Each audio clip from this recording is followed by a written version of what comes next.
Hi, I'm a 23-year-old married virgin. Nice to meet you.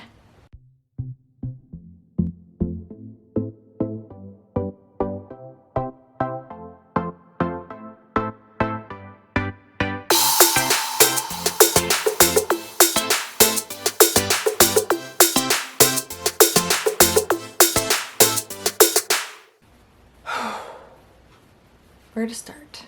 Hello everybody. As you can tell by the title of this video, this is a very uncomfortable topic, a very taboo topic, and it is a topic that I feel needs to be talked about because there's not a whole lot of people out there talking about it. Granted, it's not super common, but it's common enough that there are people out there looking to see what is wrong with them and looking to see if there are other people who have gone through it and they just can't seem to find what they're looking for. At least that's how it was for me through all of this. I'm gonna try to make this quick, as quick as possible. I'm gonna be going through 4 years of history with you, and there is a lot of details I'm gonna leave out and that I will go into more in depth in other videos where I talk about certain things of my story more in depth. So without further ado, let's get right into it. Okay, so I got married, let's see, it was January 1st of 2016. 3 months prior to getting married, I started looking at, well, before then, started looking at different birth control options, obviously, because I wanted to make sure I had all my bases covered for a marriage. I'm not going to go into detail about birth control right now, but what I landed on was the Depo shot. Biggest mistake of my life. Again, that is a topic for another video. Also, if you see me looking down, I have a bunch of notes here that I'm going to be going through, just saying. So within those 3 months, the thing with the Depo shot is you get a shot every 3 months, and that's how long the birth control lasts and blah blah blah. So I did it 3 months before the wedding, not intentionally, that's just how it lined up. In the 3 months leading up to the wedding, I noticed that my mood started to change, and my husband and I, we figured it was wedding stress. I mean, everyone has wedding stress. Even if you're doing a small simple wedding like I did, there is wedding stress. So that's what we figured it was. One thing with the Depo shot is they say there can be a period of spotting between cycles, and ultimately most people with the Depo shot stop bleeding altogether, which that was just a plus for me. I'm like, hey, if I don't have to deal with that anymore, yes, I will definitely do what it takes to not have to deal with that. So I did start spotting, and when I say spotting, I mean I bled a little bit every single day, every day for I honestly can't even remember how long, for a very long time, months and months and months and months. I mean, I didn't think it was ever gonna end, but I'm getting ahead of myself. So then when we got to the wedding night, I was too scared to try, and that's kind of how I've been my whole life. I was always really nervous of my wedding night, so I was scared, but at the same time on my wedding night I didn't really want to try. I had no desire to try,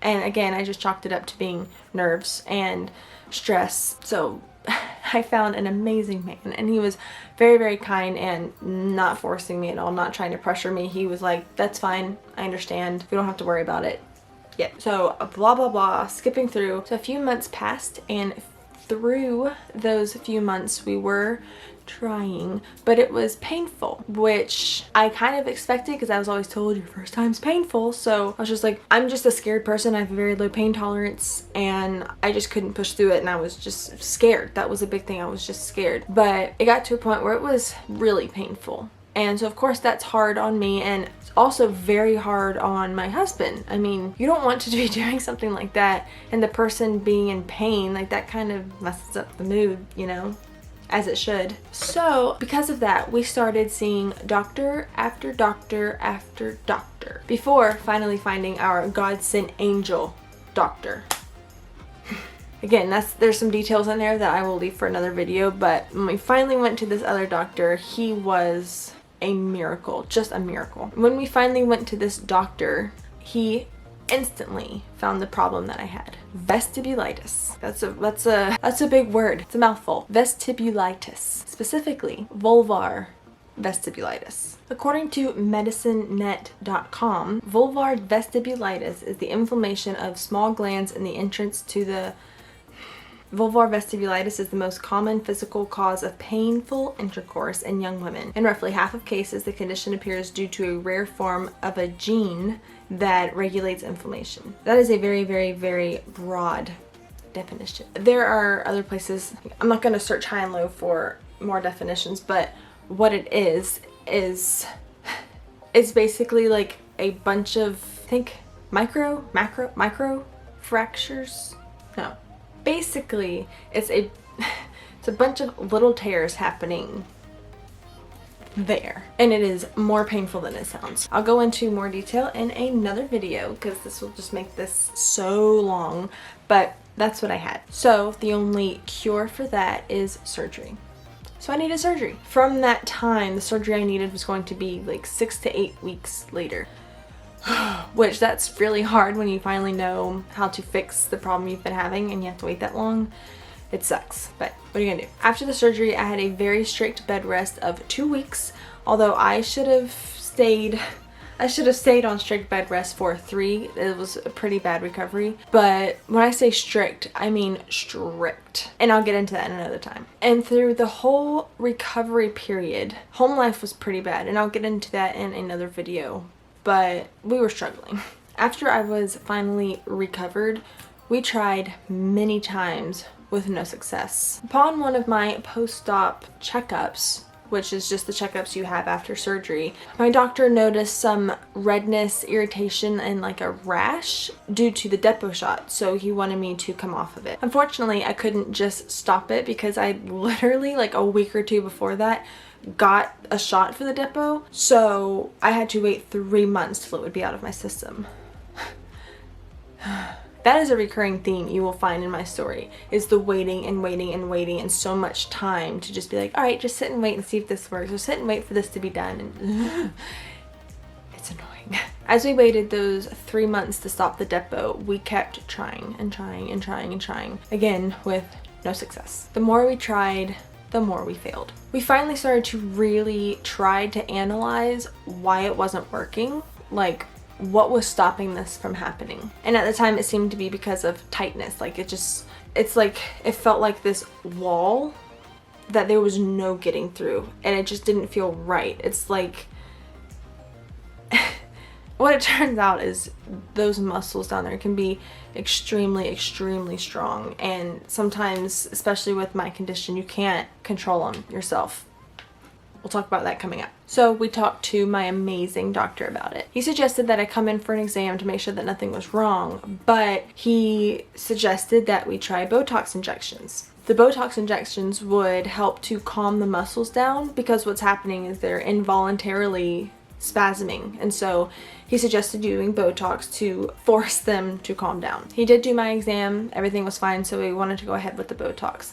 Now listen, the Botox was going to be 9 shots there, so I of course opted to be put under for that. I've already had enough trauma and pain down there, so I wanted to be put to sleep for sure. The timing lined up that we were close enough for the depot shot to be out of my system, and the new form of birth control that I decided to go with was an IUD, and timing lined up enough that we had the doctor agree to insert the IUD for me while I was under for the Botox, because that's again just another thing I didn't want to have to go through, and since it was close enough, we did them together, which was really nice. The Botox injections would only last for a few months, so we really needed to make good use of the time that we had and the money that we spent. So we tried and tried and tried and tried and tried.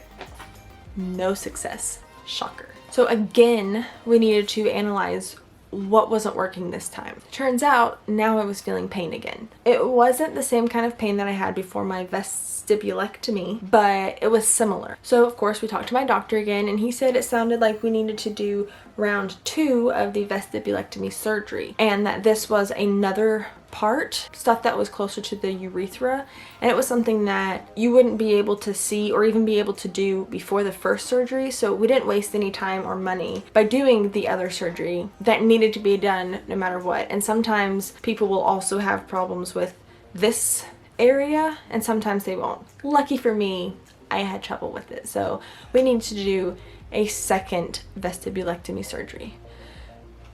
My first surgery was on May 4th of 2017.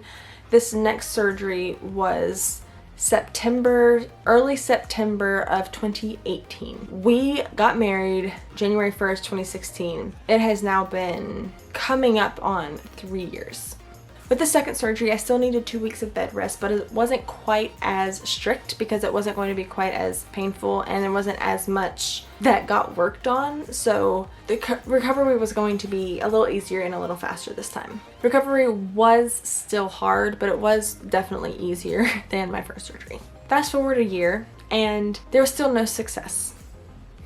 We started doing more and more research and looking around, and we found physical therapy. And that was something that my doctor had mentioned and suggested a while ago, and I just am stubborn and scared and I didn't want to listen, so we didn't. And now that seemed to be the only answer. So I had to do physical therapy.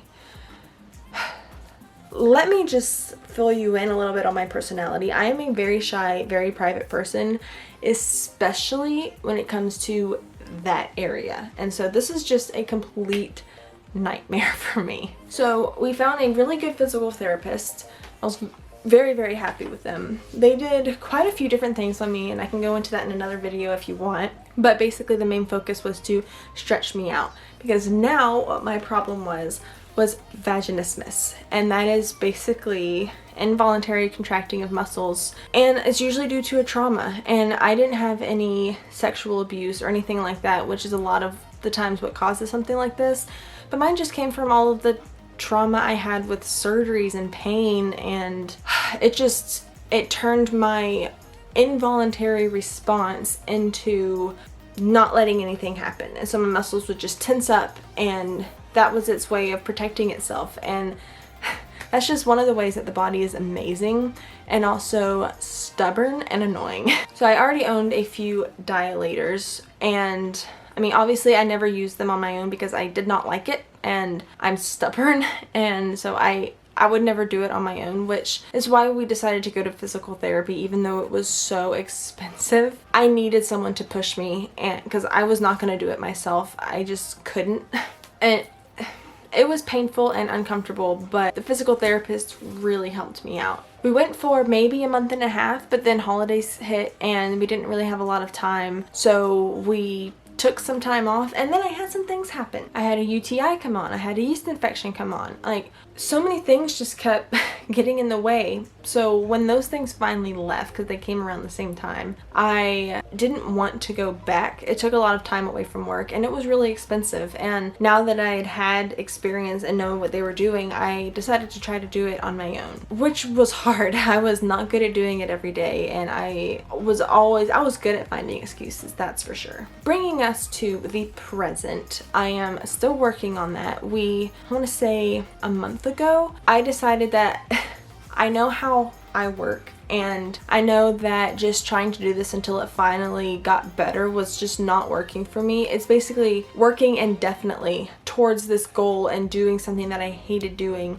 not seeing an end in sight, and that's just really hard for me to deal with. And so I knew I needed a time frame to work in. So what we did is we decided to go on a little vacation to Myrtle Beach, plan it like 2 months in advance, and just something for a few days. And for us, Myrtle Beach, South Carolina is just like 2.5 hours away, so it wasn't like this big fancy trip or anything. So we were going to do that as a little reward and a time goal to work for, kind of being like a little getaway for us. And that really helped me stick through it, because then I'm thinking, I don't want to do this, but I only have this amount of time and I should be good. And if I worked hard, 2 months should be plenty of time to get where I need to get to, because I had already made really good progress with my physical therapist. So I was confident that if I worked hard and worked every single day, that I could do this. And having a goal and a little reward at the end was something very helpful to keep me motivated.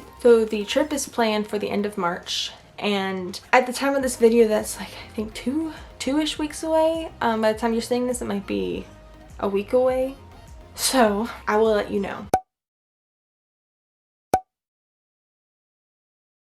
I want to do videos on this that goes into more detail. I want to do a video specifically about the depot shot, specifically about vestibulitis, and specifically about vaginismus, because I think there's a lot of information out there that people just don't know and aren't aware of. And then if you're someone who's dealing with this, it's hard to find answers. It really, really is.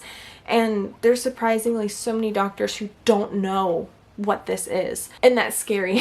But I'm hoping that putting something out there, I can help someone else, and if me going through this helps one person to be able to discover what's wrong and to get through it themselves, then it's worth it. That's why I'm putting this out there. Also, if anybody sees this and they've gone through it and they've overcome it and have any tips for me, I would love to hear it for sure. But that's all I have for you for now. I will keep you posted. So this is my story part 1 kind of thing, because I'm going to be doing multiple parts. So just keep me in your prayers if you don't mind. And this has been a long time. We've been married for 4 years and 2.5-ish months. That's a long time. So hopefully we are seeing the light at the end of the tunnel. I hope so. Oh my goodness. Thank you so much for watching. I hope you enjoyed this. I hope you found it useful. And if you're someone who knows me personally and you didn't know all this about me, welcome into my life. I hope this doesn't make you feel weird.